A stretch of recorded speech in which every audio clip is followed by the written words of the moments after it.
At 9 on the dot, the last of the poll watchers, an elderly woman and her middle-aged daughter, panted into the chambers from the town's 13th district, holding their ballot box over their heads, saying that we wouldn't believe it, that the damnedest thing happened. But before they got even one more word out, the mayor himself, a slow-witted man with blunt yellow teeth, held up a thick hand to direct their attention to the other 12 boxes, all neatly arranged, their lids agape, revealing nothing.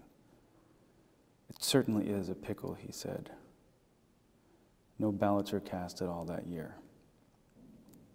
"It must be a leap year," a graduate student and exit poll taker piped up to say, but was quickly laughed off by everyone else as a leftist buffoon. "Perhaps there weren't enough signs up," one of the counselors, a hard right-wing nut whose sights were set on at least one more term, called out from the back. But no, of course, it wasn't that either. The signs were all up, and they had been for months. The date was wrong then, the mayor's assistant, a Chicago blow-in, suggested in turn.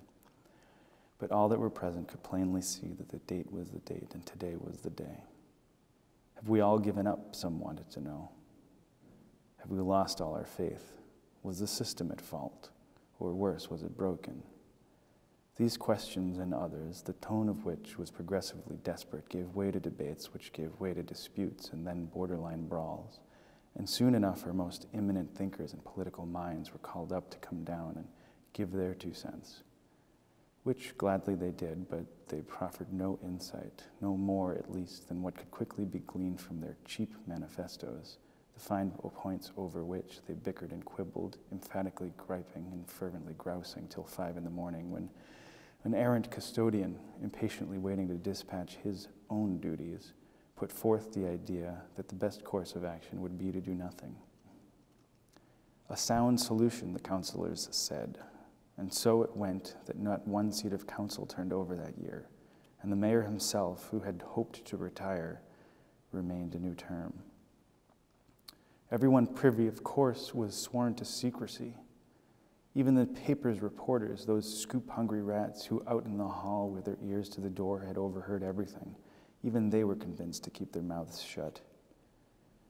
A parade was held next day, as always, but bigger that year than in previous years.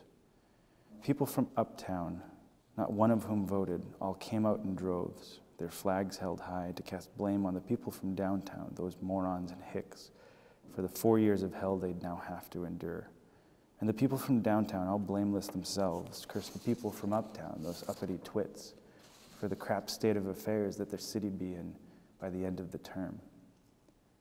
And it was in this way, for the very first time, that every last person in town was perfectly satisfied.